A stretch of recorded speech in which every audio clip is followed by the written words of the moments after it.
Hi there. I am so excited to talk to you about the shoulder today.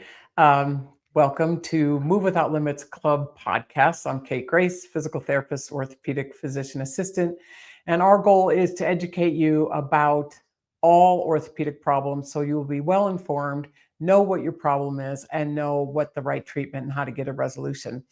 I've picked the shoulder today because in the last couple of weeks, I've had so many people come up to me and say, "Oh, my shoulder hurts here, my shoulder." And this one girl was playing pickleball, and her husband's a doctor. And I said, "Well, did you ask him?" And he says, "Yeah, he doesn't know." And so I said, "All right." She has a typical, very common problem that we're going to talk a lot about today because you got to kill that giant while it's little. So, have you ever had shoulder pain that just doesn't go away? Well, you know why? You didn't get the right diagnosis and you didn't get the right treatment. So, you will know a lot more today about what everything is. So, just a little anatomy lesson, just a little, because you really need to understand what is going on in there. And it's a very complicated joint. There's this is your humerus or your shoulder. This is your clavicle. This is the front or your collarbone, scapula. This is the back, so same scapula, little spine of the scapula, and the humerus. So it's it's complicated, and there's a lot of moving parts. There's the glenohumeral joint. So the glenoid is this little joint inside where there's a labrum, a cartilage, and they articulate. You've got the glenoScapulo joint. You've got the scapulothoracic joint laying on your spine. So there's a lot of joints. You've got the AC joint. You've got all kinds of other things. But the good news is it's very mobile and amenable to being moved around and changed. And also the good thing about this is when you have a shoulder or upper extremity problem, it's a little easier to treat sometimes because you're not weight bearing on it unless you're walking around on your hands all the time. So maybe you're a gymnast or something, but it's hard to get off your feet and off your knees and off your hips. But this is a little bit easier. There's little less osteoarthritis wear and tear typically in the shoulder because it's non-weight bearing. So this is your long bone arm, bone in your upper arm, and then your shoulder blade. So and you also have a bunch of ligaments, and you have a biceps tendon that comes down here. And then the most important thing I want you to see in this is right above your humerus, or the very top part of your bone, there's another bone called the acromion, and it starts on the shoulder blade, So there's a space in between there. Can you see that space? So there's a space in between there, and what your rotator cuff muscles, there's 4 of them.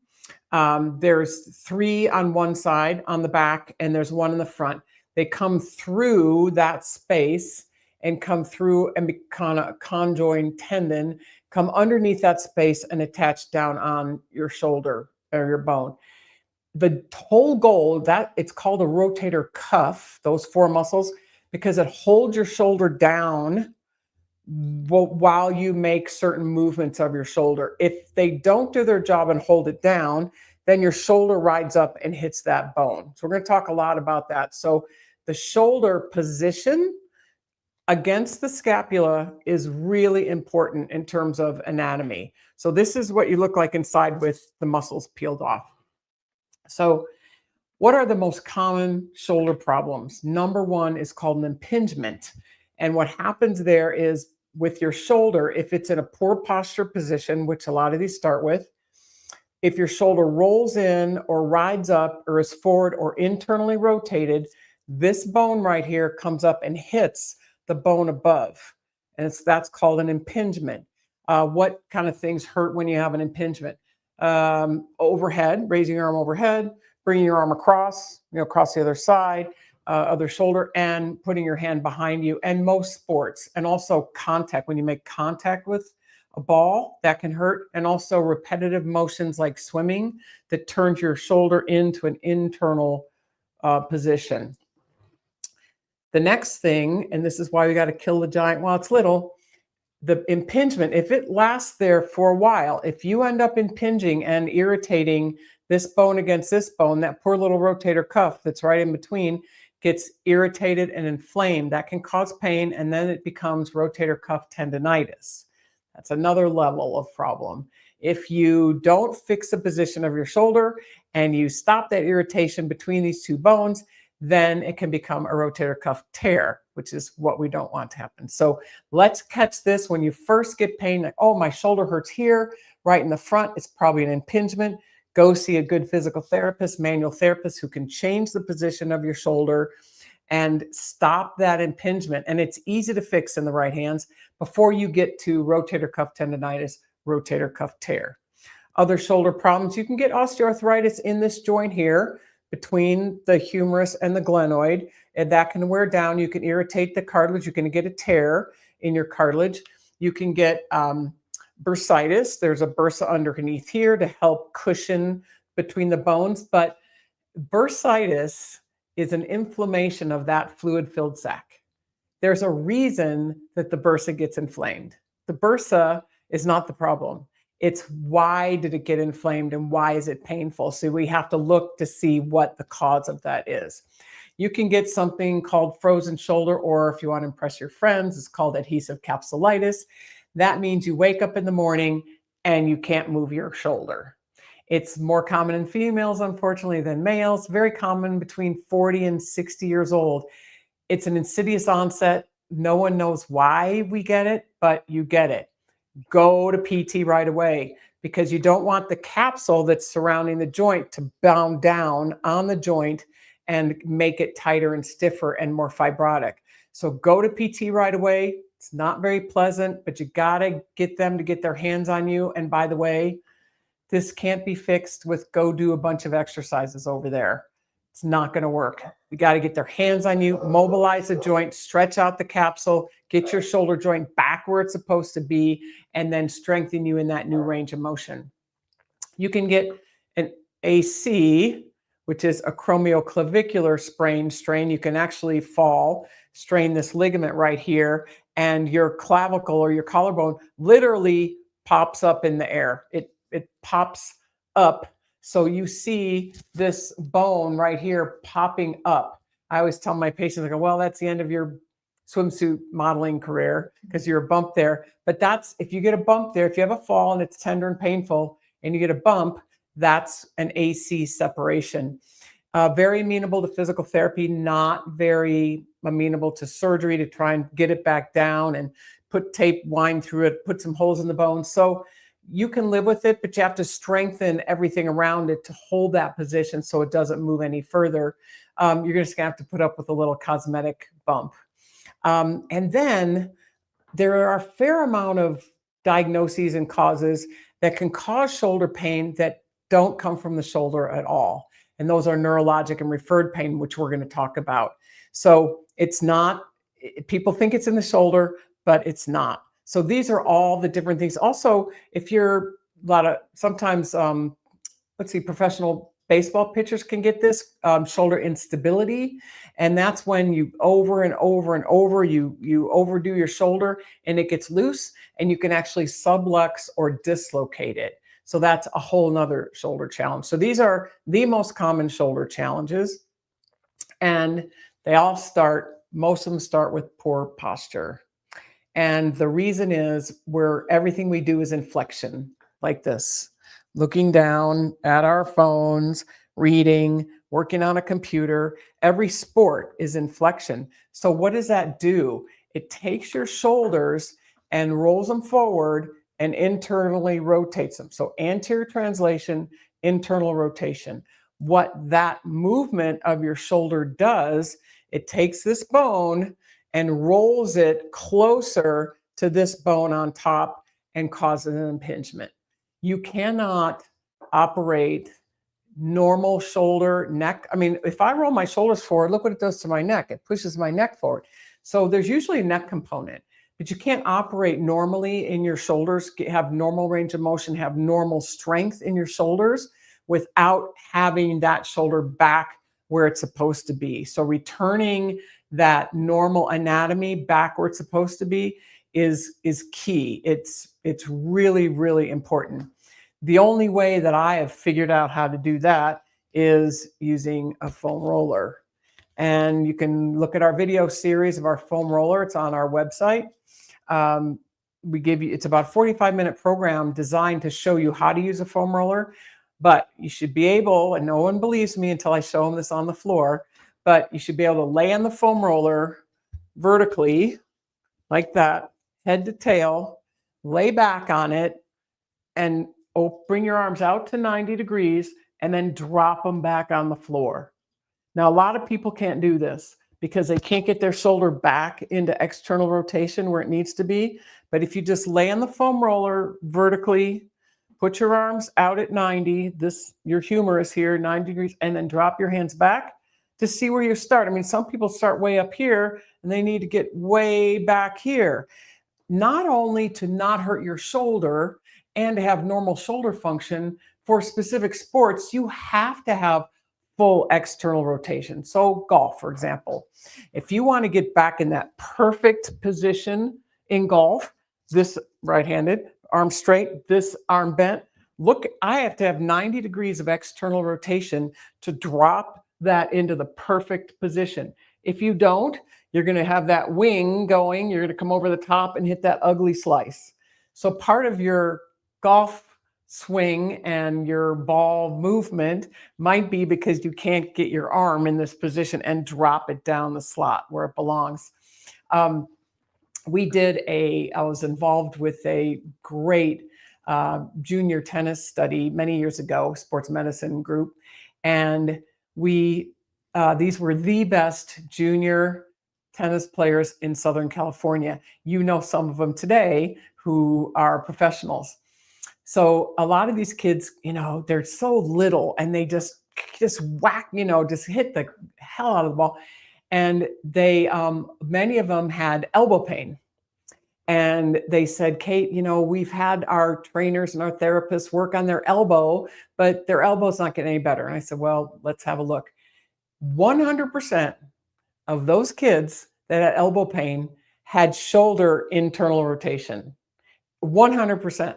So these kids rear back, get their arm all the way back, drop it down, go and get that big top spin, come up and brush the ball and bring their arm all the way over. Well, to get back here, you have to have full external rotation and open up your shoulder, then come through and impact the ball. But these kids' shoulders weren't positioned like this. They were rolled in. So if I hold my shoulder here where theirs were, but I still got to get back there and hit that big top spin, where am I going to get that from? My elbow. My elbow is going to fall back and then flip through, fall back and flip through. So to treat these kids, all I did was work on their shoulder position and all their elbow pain went away.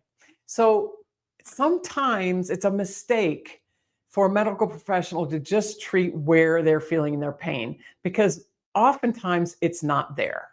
So that was a really typical example. So we're going to treat impingement when you get it, not let it get to rotator cuff tendonitis and rotator cuff tear. We're going to mobilize those joints really quickly when you have a frozen shoulder and address the osteoarthritis and the instability. If you have shoulder instability, you got to really do a lot of co-contraction, isometric strengthening. If any of you need that, I can show you. You can push into the wall to really contract all the tissue around the shoulder and get it tight. So then there's a fair amount of neurologic and referred pain causes to shoulder that have nothing to do with the shoulder, but manifest themselves in the shoulder to cause you pain. First one I can think of is C5, C6. As the nerve root exits your neck, becomes the axillary nerve, and it comes down and it innervates your deltoid. So this big deltoid muscle in your shoulder.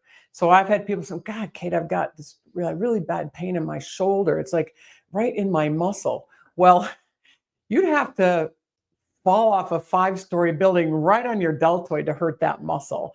I mean, it's really unusual. So usually it's coming from the nerve in your neck.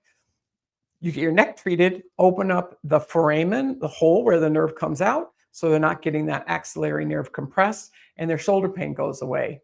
The other one is if you have a herniated disc in your neck, that can cause pain, numbness, tingling down your arm, depending on what nerve it is. So if it's, C5, it'll be here, C6, C7, on the way down the arm, depending on where you're getting the impingement.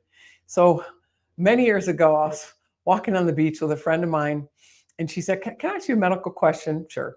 So I just have this problem with my arm. And I said, oh, where's your pain? She said, well, I don't have any pain. I thought, oh, this will be good. And she said, but it's numb and it's tingly and I can't do certain things. I said, well, like what? She goes, well, over here, I can put my arm back like this and I can straighten my elbow. And if I do this on the right side, she had to kind of lift it up, and she goes, and I want to straighten my elbow. This is me trying to straighten my elbow. She had zero muscle strength. The 5 is normal, 0 is non-existent. It's very unusual to have a 0. She was a 0. So when I examined her, she had no tricep reflexes. So I thought she has a huge herniation at C7 in your neck. That's where that nerve comes out that innervates the triceps. So I sent her to a really good spine surgeon, had the same findings I did with the same tests, had an MRI. Now, herniated discs are normally like a millimeter, like my little fingernail, maybe 1.5 millimeters. Hers looked like an almond. It was enormous. It was the biggest herniation I've ever seen. And it was compressing her spinal cord, which should sit like this. It was pressing into her spinal cord and bending her spinal cord and starting to fray her spinal cord. So we said, go home, lay down, and don't move, because she could sever her spinal cord. We did surgery the next morning, removed the herniation, got her all fixed up. Later that day, she had a little bit of triceps motion. And after we did therapy for about a month or 2 months, it completely restored. She got back to normal, do all the things she wants to do, pickleball, golf, and all those things. So some things you should pay attention to. She had this numbness and tingling for months and started losing that weakness in her arm. So weakness is a red flag. So if you start getting weak, numb, tingly, pay attention and seek help. The other thing I can think of is thoracic outlet syndrome. That's a tough one. That means, so you have what's called a brachial plexus. And that means there's these nerves that come out of your neck from C5 to T1, and they come out, they look like fingers like this, and they come out and they come down here and innervate your arm. Sometimes they can get caught between your collarbone and your first rib, which is right there. If it gets pinched between those two structures, which it can, it gives you pretty bad pain down the arm, numbness, tingling, and so forth. Most of that is because you're like this. And when you go like this, you bring your first rib and your collarbone closer together, which you can then impact the nerve. So I had another friend who had this for 2 years and was in horrible pain. I happened to be playing golf with her husband, and he said, Kate, do you think you could help my wife? She's had this, she's seen God enough. All these doctors, she said, MRI, she said, CAT scan, she said, all this other stuff. And so I said, I'm happy to help her. Just have her come in, let me examine her. So he goes home and tells his wife, and she says, and she's going to be on this podcast, we're going to get her to admit this. She said, I've been to all these doctors. What do you think this physical therapist is going to do for me? Well, she finally came in to see me, diagnosed it with thoracic outlet. She felt a lot better after the first treatment, where you have to separate the clavicle from the first rib, mobilize all that tissue, open up the space, do nerve glides, stretching. And second visit, she was 75% better. And after, I'd say, less than a month treatment, it was gone. So it's just, again, our joint effort is so people get great orthopedic medical advice. And I hate to see this happen to anyone, much less friends. So please don't wait to get the right treatment. So what do we do when we first see someone? We send them to a good physical therapist. We do a really good exam. We diagnose the problem, and then we treat it. And when it comes to the shoulder, you have to look at all these joints I talked about, the AC joint, this joint, that joint, the scapula, the thoracic, and all that. And a lot of times the problem can start and end with the scapula or the shoulder blade. And the reason is because when you move your arm, your scapula rolls in, it rolls out, it moves up, it moves down, and it goes in, and out. So if those motions are in dysfunction in any way, then if, let's say, your scapula is bound down, well, then there's no way you can get the normal shoulder movement, because this has to work with it. So these two have to work in conjunction. And I see this missed all the time. I see a lot of people say, my shoulder hurts here. They just automatically think it's this. And then they don't look at the rest of all the joints around the shoulder to make sure that they're working in tandem and rhythm with each other. So lots of time this gets missed. Lots of times the scapula is one of the culprits. So we always start with physical therapy, but if you do have a frank tear in something, whether it's the cartilage, your tendon, any other biceps, anything else around the shoulder, and we know it's a tear, then along with physical therapy, I recommend to my patients getting a regenerative medicine injection. And if you missed our regenerative medicine chat with Dr. Chris Rogers, go back and watch it, because he really gives you the truth about stem cells and PRP. But PRP can really heal these tissues very well. We had a friend who fell down a very steep flight of stairs and trashed everything in her shoulder, her cartilage, her tendon, everything. She had to have, she had physical therapy. The doctor said she could not play golf, and she's a good golfer, play golf or do any sports unless she had surgery. She came to see me. We did about a month of therapy, got better. I said, I think you're going to need some injections here to heal this torn tissue. She had PRP for the soft tissue injuries. She had stem cells for the arthritis. And we did therapy for another 3-4 months, maybe. Her shoulder's fine. This was a couple years ago, playing golf, doing everything she wants to do. So sometimes it takes a combination of treatment, but we always start with something conservative and then go to more aggressive if that doesn't work. And one of the last few things I want to say about this is that I've heard people say, well, I'm just going to rest it. Well, rest doesn't usually solve the problem. You need to have somebody get their hands on you and return the musculoskeletal system back to where normal is. It's not going to go back on its own. It's not going to go back unless you get those shoulders back. And then this happened last season. I was walking down toward the tennis courts and somebody stopped me and said, hey, Kate, I hurt my shoulder. I'm just going to go get an MRI. I said, have you had an exam or any treatment? No, I'm just going to go get an MRI. Well, that's not where you start. Do you need an MRI? Maybe, maybe not, but that's not where you start. And we never make a decision, whether it's conservative or aggressive, based on MRI results alone. We do a good exam. We treat you to see how you progress in your treatment. We may use an MRI if you're not getting better, or to confirm or deny something, or prior to a surgical course, but you don't start with that. So I've heard that so often in my practice. Well, I'm just going to go get an MRI, see what it is. There's a huge percentage of false negatives and false positives in MRI. So you may get the result that's not right also, and then make a decision based on that. So be cautious about jumping in and getting a test. And then sometimes I'll say one more thing about sometimes it's not always as it seems. I think Caitlin Clark's groin injuries on both sides and quad injury is not coming from her legs. I would bet you $100 right now it is not.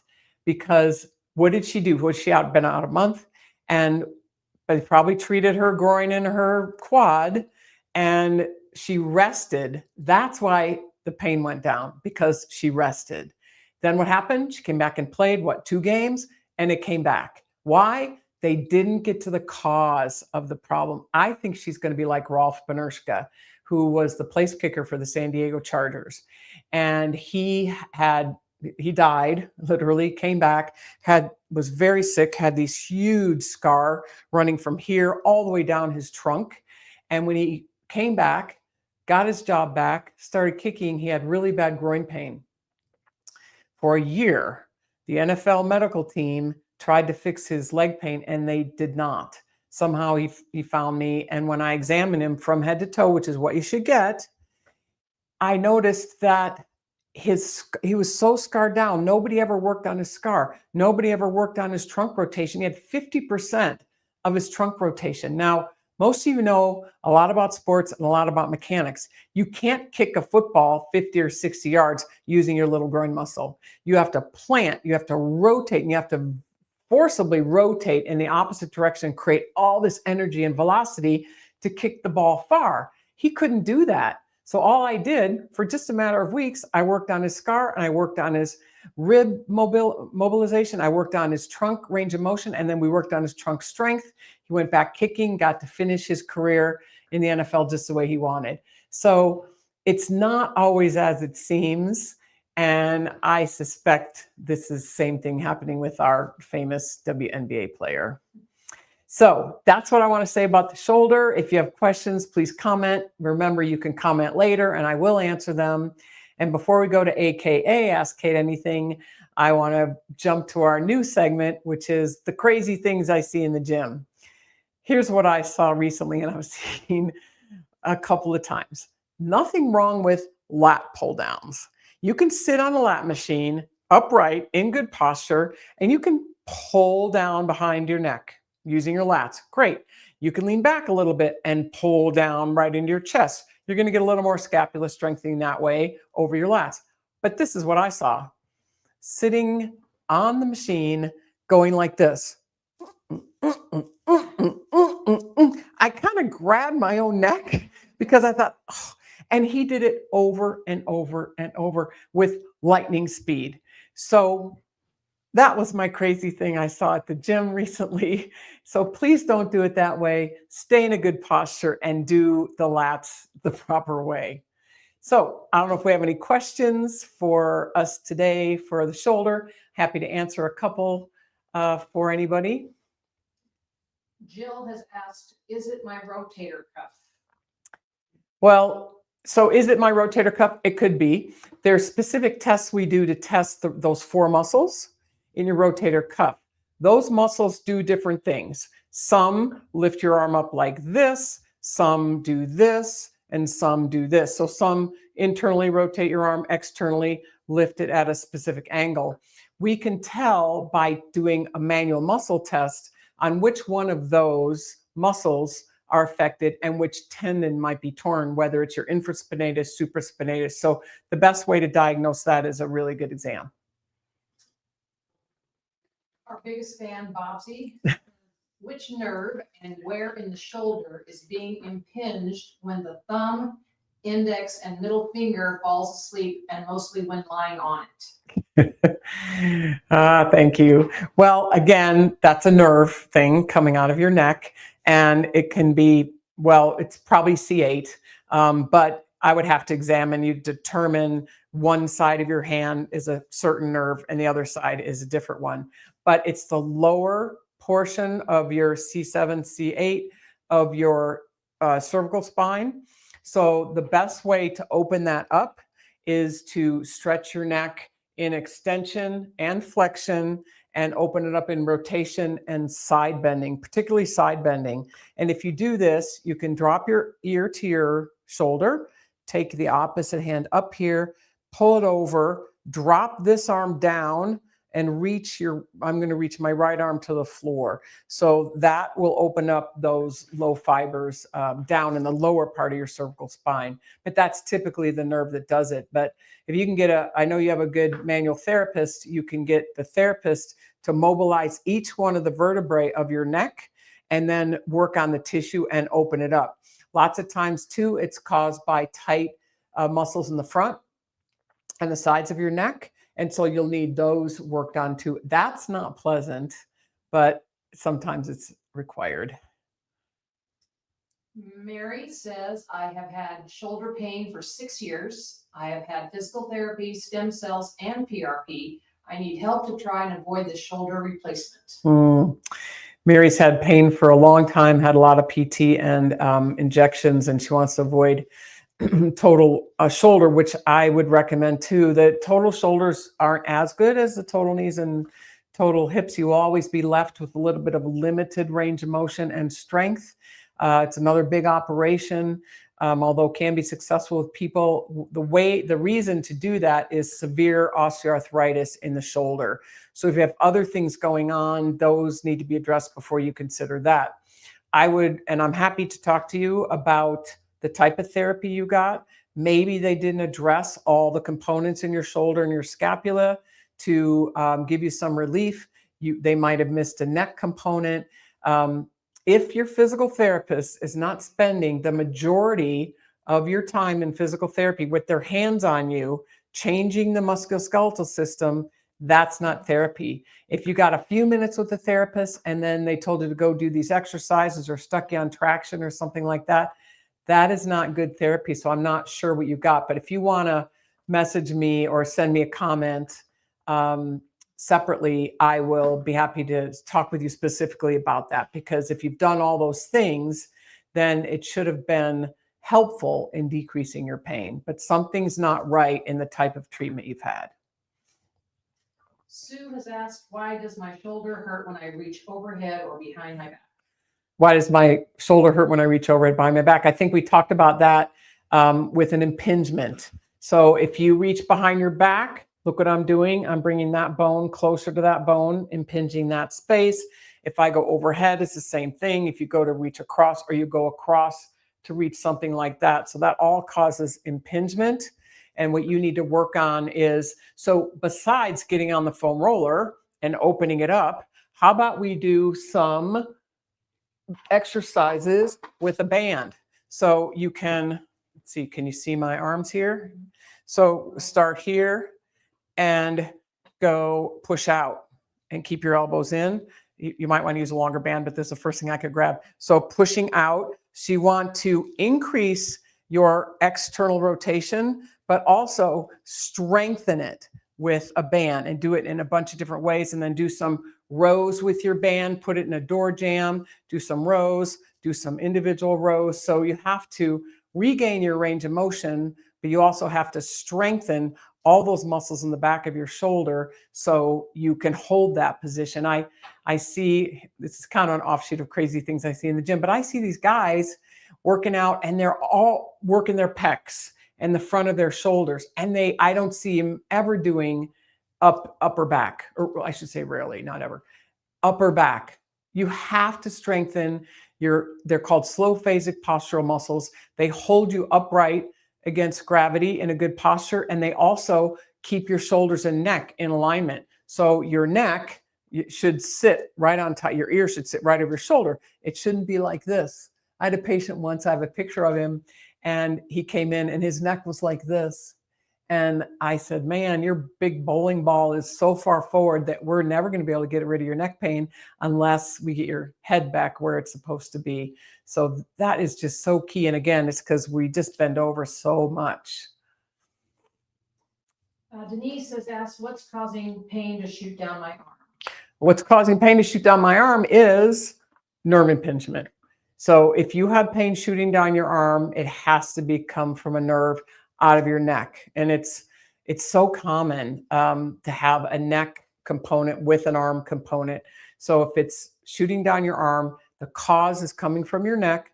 Go to good physical therapy who will mobilize your joints. And here's another thing I actually didn't mention, but I saw it so much in my practice, that you can also be a jaw problem. So your TMJ, your temporomandibular joint, is a joint. It's like a ball and socket. So your TMJ, it goes like that. It drops down, rolls forward, and then it glides forward. It's got several attachments from your neck all the way up into your jaw. So people with bite problems, people that grind and bite down hard, they can, by contracting these muscles too much and using your big masseter muscles, chewing really hard and on hard things, can overuse these muscles, cause pain from your jaw into your neck and then into your arm. So the old, knee bone's connected to it is, sadly. One more? One more? Okay, no more questions. Thank you so much for joining. our Move Without Limits Club podcast on the shoulder. We're going to dive deep into more knee problems. And in September, I finally found a great doctor I want to share with you to talk about the truth about peptides, what they are, what they can do. That's upcoming. So thanks for joining. We appreciate it very much. And if you have any questions, shoot me a comment. I'm happy to answer. Thanks.